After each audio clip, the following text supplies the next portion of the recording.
Vamos a orar y vamos a pedir a Dios que hable a nuestros corazones en esta tarde. Mis hermanos, vamos a orar. Gracias te damos, Señor, por concedernos la existencia un día más y también porque nos concedes vivir precisamente en este día. Así que, Señor, hemos entonado alabanzas, reflexionando acerca de nuestra necesidad, la que hay en nuestro corazón, en nuestra mente, Señor. Vamos a recibir tu palabra, pero rogamos que hables a nuestro corazón, que tú nos animes, Señor, a seguirte en fidelidad. En el nombre de Cristo Jesús. Amén. Amén.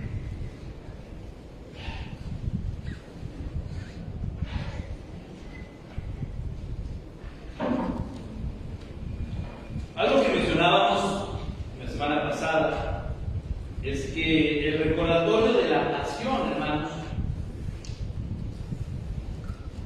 a nivel secular cumplió su objetivo, pasó la fecha, pasó el recordatorio y la gente volvió a la normalidad. No sé si han notado eso. Pero el creyente en Jesucristo, hermanos, sabe que ese recordatorio tiene que estar presente todos los días, hermanos, porque habla del amor de Dios, el sacrificio de Cristo en la cruz por nosotros. Lo que implica, hermanos, que Jesús se haya encarnado y haya venido a buscarnos. No solo para recordar una semana, una vez al año, sino para vivir agradecidos toda la vida por lo que hizo Jesús en la cruz por nosotros. Y aquí es donde viene, hermanos, el objetivo de poder, hermanos, tener presente ese evento tan glorioso y maravilloso. Dar salvación fue el objetivo, hermanos, de la encarnación. Que el hombre pudiera conocer, saber y acercarse a Dios, porque Dios, en la persona de su Hijo Jesucristo, la segunda persona de la Trinidad, se acerca al hombre a través de su encarnación. Y a través de su encarnación, hermanos, cumplir con todo lo profetizado en el Antiguo Testamento. Y esto es lo interesante, hermanos, cuando entendemos que en Jesucristo, hermanos, radica el cumplimiento perfecto de todo lo que se habló en el Antiguo Testamento. Si pensamos, hermanos, que hay profecías veterotestamentarias por cumplirse, al simplemente creer eso, estamos confesando que Jesucristo no es el Mesías, porque no se cumplió a la perfección todo el Antiguo Testamento. Pero cuando entendemos, hermanos, que Jesucristo no solo cumplió, sino que Él es el cumplimiento, hermanos, entendemos por qué el apóstol Pablo dice que todo lo que vimos en el Antiguo Testamento era sombra de lo que había de venir, hablando de la persona de Cristo. Así que no hay nada más importante, hermanos, como encontrarnos con Jesucristo. Y recordemos, hermanos, ¿cuál es el tema central de la Biblia? Jesucristo. Usted y yo vamos a encontrar muchos temas en la Biblia, el amor, la familia, las relaciones, pero el tema central, lo que le da esencia a toda la Biblia, hermanos, es Jesucristo. Sin Jesucristo no tendría objetivo, hermanos, la Escritura. Así que es Jesucristo la pieza clave en el Antiguo Testamento, el Nuevo Testamento, y lo que une a estos dos, hermanos, aspectos de la palabra de Dios. Y es Jesucristo, hermanos, la manifestación de la palabra viva de Dios hacia el hombre. Así que no hay nada más importante para nosotros como creer que lo que hizo en la cruz, hermanos, fue suficiente, fue completo, fue profetizado y fue cumplido por el Señor. Ahora lo que sigue, hermanos, es que usted y yo nos mantengamos fieles. Y ahí es donde, hermanos, comienza para nosotros que somos carne y hueso, una batalla. Una batalla, hermanos, que el Señor tuvo victoria en la cruz. Una batalla, hermanos, donde se nos confiesa que el enemigo, el diablo, ha sido derrotado. Pero es una batalla, hermanos, en la que todos nosotros tenemos continuamente que estar en guerra, hermanos. ¿Qué es lo que nos mantiene a nosotros, hermanos, en pie de lucha, en pie de guerra? La fidelidad. No se trata de decir creo en Dios, hermanos.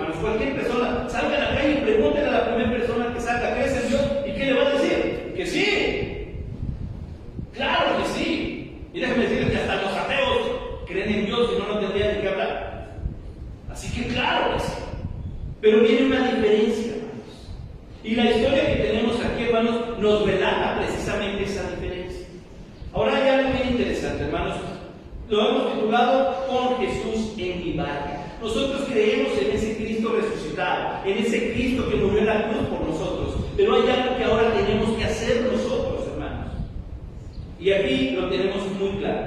Número 1, hermanos, del versículo 22 al 26 dice así: enseguida Jesús hizo a sus discípulos entrar en la barca e ir delante de él a la otra ribera, entre tanto que él despedía a la multitud. Despedida la multitud, subió al monte a orar aparte, y cuando llegó la noche estaba allí solo. Y ya la barca estaba en medio del mar, azotada por las olas porque el viento era contrario. Mas a la cuarta vigilia de la noche, Jesús vino a ellos andando sobre el mar. Y los discípulos, viéndole andar sobre el mar, se turbaron diciendo: ¡un fantasma! Y dieron voces de miedo. Número 1, hermanos, cegados por las circunstancias. Cegados por las circunstancias. Tenemos algo interesante, hermanos, en este relato. Dice que Jesús quería quedarse solo. Había ocurrido algunos eventos interesantes antes, hermanos. Se dio la alimentación de los 5,000. Cuando estos 5,000 hermanos reciben alimento, Jesús ya tenía el deseo de orar solo, pero no pudo porque había más de 5,000. Recordemos, 5,000 hombres, sin contar mujeres y niños. Hay que echarle la cuenta. Y Jesús quería orar. Y de repente volvió y vio que había 5,000 personas, hombres, más mujeres y niños, esperando recibirle enseñanza. ¿Por qué quería orar solo? Fíjense cómo Jesús no posterga esto. Jesús recibe una noticia, hermanos, que le dolió en el alma. Y la noticia fue esta: Herodes le cortó la cabeza a Juan el Bautista. Cuando Jesús recibe esa noticia, el deseo de él, hermanos, no es romper en llanto, es pasar tiempo en la presencia de Dios. Esto le dolió, hermanos, al Señor Jesús. Aunque era 100% hombre y 100% Dios, fue una noticia que tomó su corazón, hermanos, y hizo una cruzada de dolor al punto de decir: quiero orar. El refugio del Señor, hermanos, para ejemplo nuestro, no es la desesperación, no es la depresión. Lo que hace Jesús es buscar un momento a solas para orar. Y cuando Él se dispone a subir al monte, se da cuenta que vienen 15,000 personas más o menos atrás de Él. Y entonces atiende y termina, les da de comer, es la famosa alimentación de los 5,000. Y entonces al final de esto Jesús dice: bueno, ya no pude orar, vamos a lo que sigue. No. Jesús le dice a sus apóstoles, lo que acabamos de leer: adelante, si tienen que cruzar el mar de Galilea, el lago de Genesaret, tienen que cruzarlo. Yo los voy a cruzar. Y lo que hace Jesús es quedarse ahí. Dice: enseguida Jesús despidió a sus discípulos, versículo 23, despedida a la multitud. ¿Qué es lo que hace Jesús? Subió al monte. Ahora viene lo interesante, hermanos, porque nos dan los dos ejemplos de la reacción del creyente. Jesús, en medio de una noticia difícil, no deja pasar su decisión de orar, no posterga su necesidad de orar, no sustituye, hermanos, su oración. No llega y dice: bueno, como ya servía al Señor dándole de comer a la gente y predicando, ya estoy libre de oración, hermanos. No, jamás nuestro servicio a Dios va a ser sustituto de nuestra comunión con Dios. Ya vino usted al culto, ¿qué? Pero en la semana usted tiene que tener comunión con Dios. Y entonces lo que hace Jesús, hermanos, es subir y orar. ¿Qué dijo? No sabemos, no tenemos el registro, pero él, hermanos, entiende que eso que había en su corazón solamente podía ser depositado en las manos del Padre. Así que no deja pasar nada antes de orar. Ahora, ya, discípulos adelante, se llovió. Eso es lo que hace Jesús en un momento complicado. Pero viene un momento complicado para sus seguidores, ¿verdad? Y ya la barca estaba en medio del mar, ya era la noche. Pero dice que había mal tiempo, estaba azotada por las olas porque el viento era contrario. Más a la cuarta vigilia. ¿Qué significa esto, hermanos? Recordemos que los judíos, hermanos, aquí en tiempos bíblicos no medían el tiempo como usted y como yo. Por eso mucha gente dice: ¿cuándo fue la fecha que murió Jesús? Y son 3 días y 3 noches. ¿Por qué? Porque ellos no miden el día como usted y yo, no lo miden en 24 horas así. Ellos, hermanos, comienzan a contar desde las 6 de la mañana aproximadamente que sale el sol con la hora primera, y así se van de ahora, hermanos, donde que para nosotros son las 6 de la mañana, para ellos está diciendo es la primera hora. Pero la noche, hermanos, la dividen en vigilias de 3 horas. Entonces, a partir de las 6 de la tarde hasta las 9 más o menos de la noche vendría siendo la primera vigilia. De ahí, hermanos, de las 9 a las 12 la segunda vigilia, de las 12 de la noche a las 3 de la mañana, que nosotros decimos 3 de la mañana, sería la tercera vigilia. Y esto ocurre, hermanos, en la cuarta vigilia, más o menos entre las 3 de la mañana y las 6 de la mañana. O sea, la mera hora de la oscuridad. La mera hora del sueño, dicen por ahí, ¿verdad? Antes de despertar a las 6 de la mañana, la mera hora del sueño. Pues, ¿sabe qué? Ellos no podían dormir. Había un problema. ¿Alguna vez un problema de la quitar del sueño? Yo sé que sí. Usted dice que no, seríamos muy arrogantes. Porque sí, nos han quitado todos, hermanos, del sueño algún problema. ¿Y sabe qué pasa? Que ellos, hermanos, están en una barca. Y la barca, hermanos, está a la mitad. No hay oportunidad de hacerse a una orilla. ¿Por qué? Es de noche, hermanos. Además de esto, está nublado, hay mal clima. El aire, hermanos, el viento está moviendo la barca de aquí para allá y haciéndose. Jesús ya había calmado la tempestad anteriormente. Si usted ha leído el Evangelio, hermanos, se dará cuenta que en Mateo 8, Jesús estaba con ellos, estaba descansando, y ellos decían, Maestro, despierta porque perecemos, ¿verdad? Así que, si algo ellos ya sabían es que Jesús tenía la facultad de hacer un milagro de tal magnitud. Pero ¿cuál es la diferencia? En Mateo 8, Jesús está con ellos en la barca. Aquí no está. Así que lo primero que va a ocurrir, hermanos, sobre ellos, hermanos, es que vamos a morir. No lo dicen, vamos a ver qué es lo que ocurre, ¿verdad? Mas a la cuarta vigilia de la noche, ahora imagínense el cuadro, hermanos, ellos en el mar, ellos tratando de batallar, las olas levantándose y entrando a la barca, ellos desesperados, saca agua y hacerlo como quiera. Había algo interesante. Entre los 12 discípulos, hermanos, había 4 personas que su vida la tenían en el mar, que vivían del mar. Pedro, Andrés, Juan y Santiago, Jacobo. Ellos eran pescadores, hermanos. Ellos conocían el mar. Ellos podían identificar el clima, pero ¿sabe qué? El conflicto era general. Todos, hermanos, llegaron al punto de pensar que iban a morir. ¿Cómo sabemos esto? Abajo dice, mas a la cuarta vigilia de la noche, recuerda que horas era entre las 3 y las 6 de la mañana, llegó Jesús, vino a Jesús andando a ellos en el mar. Yo creo que lo más natural, hermanos, es que si Jesús les dice adelántense al mar, allá los alcanzo, ¿cómo nos va a alcanzar Jesús? Pues en otra lanchita remando, ¿verdad? Va a venir Jesús. Pero ¿cuál es la sorpresa? Que entre el tumulto, el temor, las olas, el agua, los gritos, la desesperación, ven una figura a mitad del mar, a mitad de la noche, que viene caminando. Hermano, Dios no va a actuar como usted y yo creemos. Él es Dios. Y Dios sabe cómo tiene que hacer para que usted y yo quedemos impactados, humillados y golpeados por nuestra necesidad para proclamar que necesitamos de Él. Y entonces, hermanos, el grito fue un fantasma. Viene un fantasma, viene una silueta caminando hacia nosotros sobre el agua. Los cuerpos no caminan sobre el agua. En todo caso, tendría que haber llegado Jesús nadando si venía sin barca. Pero estaban en la mitad del mar, estaban en la noche y había fuerte viento contra ellos. Pero Jesús llega caminando. Y entonces el grito de ellos fue un fantasma. Ahora, para usted y para mí, usted y yo decimos, veremos un fantasma, pasó una sombra y es algo normal. No digo que estamos familiarizados con el mundo sobrenatural, ¿verdad? Pero dicen, se apareció y luego Hollywood influye mucho, ¿verdad? Para decir de un fantasma. Pero en esos tiempos no, hermanos. En esa cultura, en esos tiempos, cuando una persona tenía la facultad de ver un espíritu, en este caso un fantasma, era señal de que se iban a morir. Así que, ¿qué cree que pensaron ellos ante su problema y ante lo que venía hacia ellos? Nos vamos a morir. Ya no hay más que hacer. No sé si se asustaron más de pensar que venía un fantasma o de saber que se iban a morir. Como quiera que sea para ellos, hermanos, era esto, ya no hay remedio. Ya no tenemos esperanza, ya no hay nada que hacer. Es una forma muy cultural de decir, ya estamos perdidos.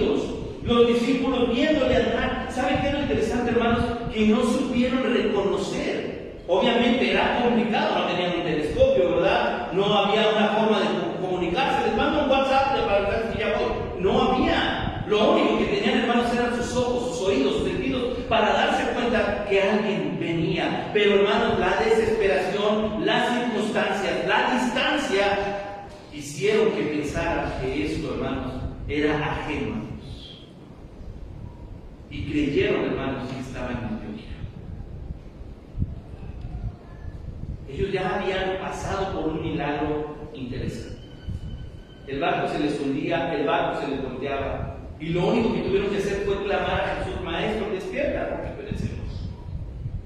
Aquí, hermanos, nuevamente Jesús no estaba con ellos en la barca. Y eso, hermanos, fue una señal para inmediatamente entrar en desesperación. Eso ya fue suficiente para que los discípulos no supieran cómo reaccionar.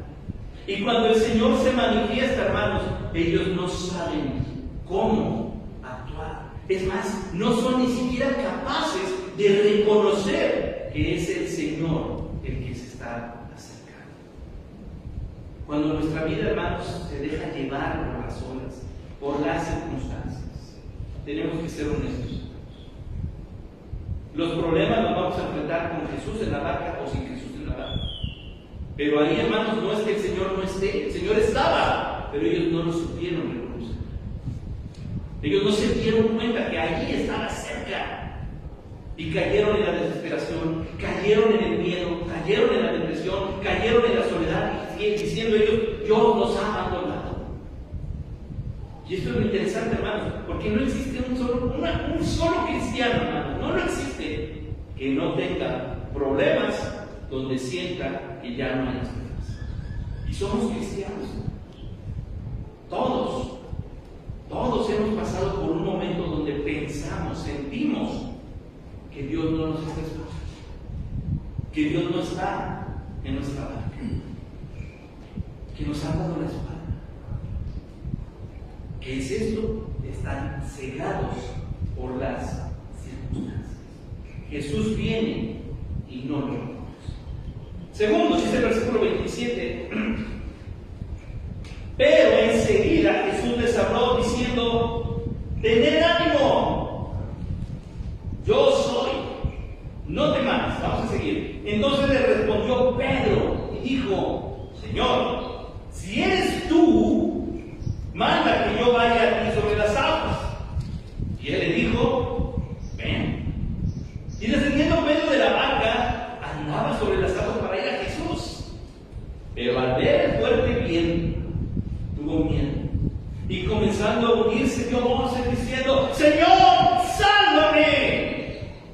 Al momento, Jesús, extendiendo la mano, asió de él y le dijo: hombre de poca fe, ¿por qué dudaste? Número 2, hermanos. Cerca, pero lejos. Cerca, pero lejos. Vieron, oyeron, se turbaron. Ahora, fíjense en esto. Lo que hace después de que ellos dicen: ¡un fantasma! Jesús habla. Y lo primero que les dice es: tener ánimo. Era lo que acababan de perder. No había ánimo en ellos. No fueron a la oración. Jesús, cuando tuvo el momento complicado, fue a orar. Ah, sí, pero Jesús estaba en tierra. Sí, pero acabamos de matar al profeta más grande nacido de mujer. Así que estaba triste Jesús, pero Jesús fue a orar. Los apóstoles se desesperaron. Los apóstoles lloraron. Los apóstoles tuvieron miedo y perdieron el ánimo. Si no, Jesús no les hubiera dicho: tener ánimo. Generalmente, cuando una persona anda afligida y triste, usted va a ver que yo le digo de manera de broma, de manera amable, pero con cierta verdad: usted échale ganas, ¿verdad? No es que es lo que menos que hay, por eso hay que echarle ganas, porque no tengo ganas. Jesús les dice: tengan ánimo. Ya se hundieron, ya se acabó la noche, ya me acerqué. Tengan ánimo. Y luego les dice lo más hermoso: yo soy. Cada vez que Jesús proclamaba el yo soy, ¿se acuerdan? Lo vemos en escuela dominical, ¿verdad? Jesús reclamaba para sí el nombre auténtico de la divinidad. Les estaba diciendo: yo soy Dios. No tengan miedo. ¿Quién creen que está con ustedes? Dios. Jesús.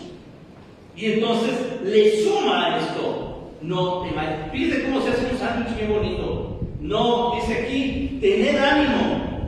Y de este lado dice, no temas. Para que eso suceda, ¿quién tiene que estar en medio? Jesús. Tengan ánimo. Yo soy. No teman. Para poder tener esta estabilidad emocional y espiritual, necesitamos a Jesús en el medio de todos nosotros. Y entonces, hermanos, viene luego, ¿verdad? Pedro, ya analizamos a Pedro, ¿verdad? En semanas anteriores, cómo era Pedro, ¿verdad? De impetuoso, de hablador, de todo lo que quiera. Entonces se levanta Pedro y le dice a los apóstoles: ya llegó el Señor, vamos a tener tranquilidad, tranquilos, hermanos.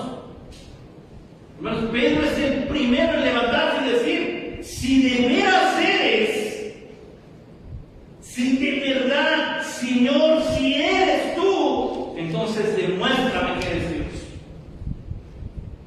Ninguno dijo nada. Pedro, ¿verdad? El arrebatado fue el que dijo: yo, pero a mi manera. ¿Cómo? Pedro no esperó. Pedro desafió y dijo: entonces manda que yo vaya. Quiero ver un milagro yo también. Hermanos, Dios es de verdad misericordioso y bondadoso. Ándale pues, ven. Y Pedro que se va. Y que pone el pie. Y que pone el otro. Y que comienza a caminar. No porque Pedro tuviera poderes mágicos, sino porque Jesús dio la orden. Qué importante es la palabra de Dios, ¿se dan cuenta? No se bajó por iniciativa propia. A ver, voy a ver si debe hacer. Primero le dice a Jesús: tú mándalo. Y cuando Pedro empieza a caminar, hermanos, Pedro empieza a desafiar la naturaleza, porque comienza a caminar. Eso ya hubiera sido razón suficiente, hermanos, para darse cuenta que Jesús estaba ahí. Y comenzó a caminar hacia el Señor. ¿Quién puede hacer eso? Ahora Pedro, hermanos, tenía de frente al Señor. Pero nos dice el pasaje, ¿verdad? Pero al ver el fuerte viento, ¿en dónde tenía que poner sus ojos Pedro para seguir avanzando?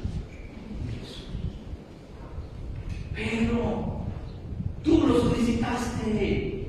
Pedro, tú le dijiste a Jesús que te llevara, que te ordenara a caminar. Tú empezaste a caminar. ¿Por qué miraste a otro lado? Hermanos, ese síndrome de Pedro lo tenemos muchos.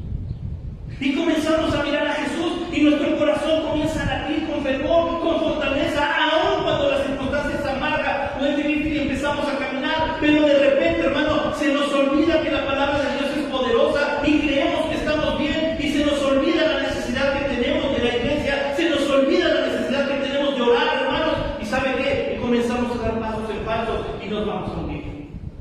Y lo peor de todo, hermanos, es que llegamos con Dios y decimos: ¿por qué Dios permitió esto? No, Dios no permitió eso. Nosotros decidimos hundirnos porque apartamos la vista. Y entonces el problema, hermanos, se tornó todavía más amargo. La soledad se hizo más profunda. El dolor se hizo más hiriente. Porque pusimos la vista donde no debía. Y una vez hecho eso, hermanos, el mar comenzó a tomar a Pedro y a bajar. Y se fue hasta abajo. ¿Pero qué pasó si era un discípulo? ¿Por qué hay cristianos tristes? ¿Por qué hay cristianos en depresión? Hermanos, nos dejamos hundir. No existen cristianos sin problemas. Eso jamás va a existir. Mientras estemos aquí en la tierra, hermanos, nunca va a existir eso. Nunca se van a acabar las guerras. Hasta que venga Cristo se van a acabar las guerras. Siempre vamos a estar en esa dificultad. ¿Qué es lo que hace la diferencia, hermanos? Que usted tiene sus ojos puestos donde debe. Y entonces los vientos van a soplar contra usted, pero usted está viendo a Jesús. Y se va a hacer de noche y va a haber oscuridad, pero usted está viendo a Jesús.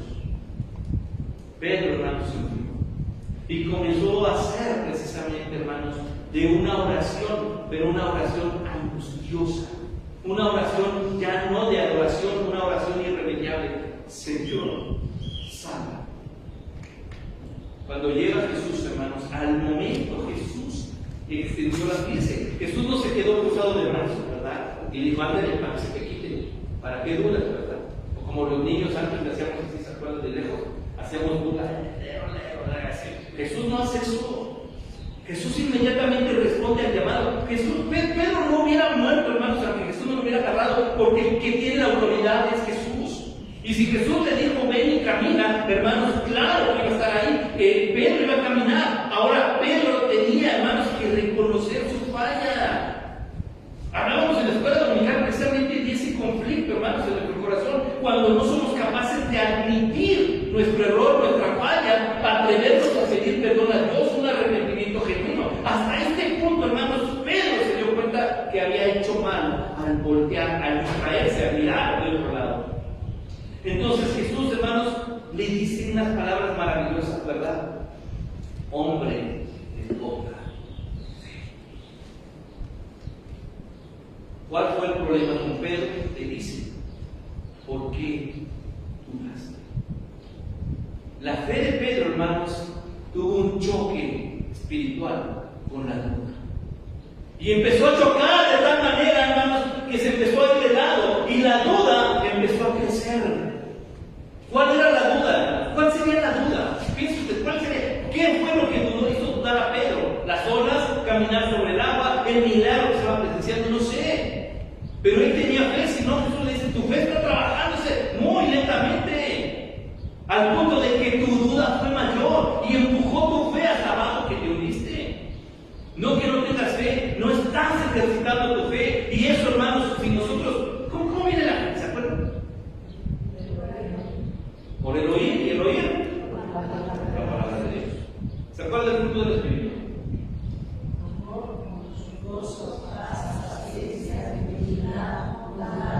Fe.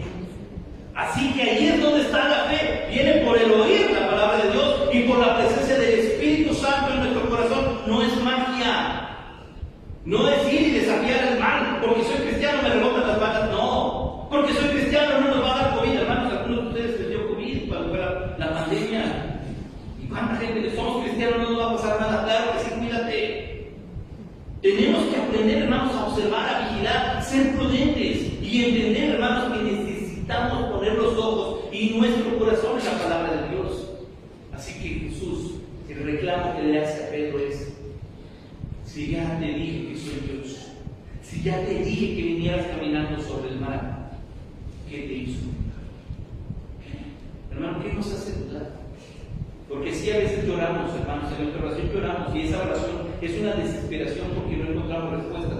No las vamos a encontrar. El que las tiene es Jesús. Entonces, ¿a quién tenemos que ir? A Jesús. Y por último, hermanos, dice el versículo 32 y 33. Cuando ellos subieron a la barca, miren nada más, ¿qué pasó cuando Jesús subió a la barca? ¿Qué dice? Se calmó el viento. ¿Qué necesitamos hacer para que el mal clima espiritual y de problemas emocionales, hermanos, se calme?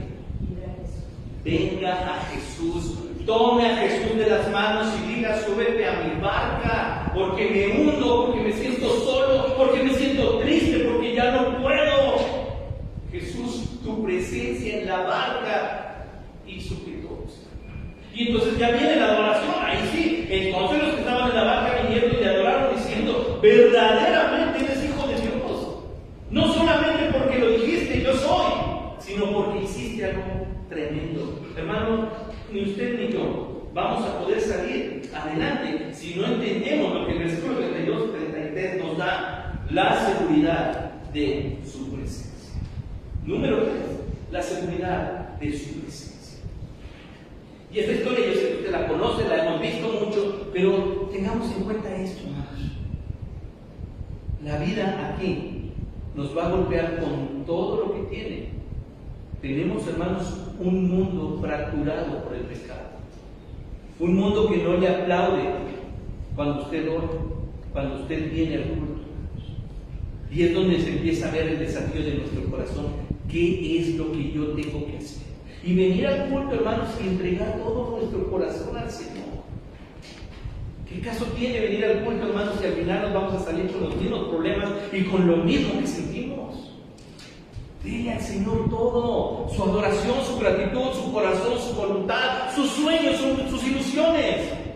Pero también deje en sus manos sus problemas, sus enfermedades, hermanos. Su barca no va a poder salir adelante porque usted sea muy bueno. Esa es la idea, hermanos, de tener un recordatorio de una semana, hermanos, de la pasión de Cristo. ¿Qué caso tiene recordar y sufrir y ver todo esto, hermanos, si al final del siguiente domingo ni nos vamos a acordar? Lo que tenemos que hacer es decirle a Jesús: súbete a mi barca, entra en mi casa, entra en mi vida, Señor, y súbete conmigo en el carro cuando voy manejando, ve conmigo en el micro cuando voy, porque si hay algo, es que voy a serte fiel a donde yo quiero que esté. Porque corremos riesgo de hundirnos, hermanos. Y el único que nos puede ayudar es el Señor. Así que no hay más, hermanos. La vida es diferente cuando Jesús está en nuestra barca. Todo lo que usted y yo tenemos, pasamos, enfrentamos, recuerde que Jesús ha prometido permanecer fiel. No es un fantasma. Jesús es real. Y aunque usted y yo pudiéramos decir: ahí viene, recuerde que Jesús está aquí. Jesús está aquí. Así que, si Jesús está en nuestra barca, hermanos, no hay forma de que nuestra barca se hunda. Recuerden eso. Padre, te damos gracias por tu palabra.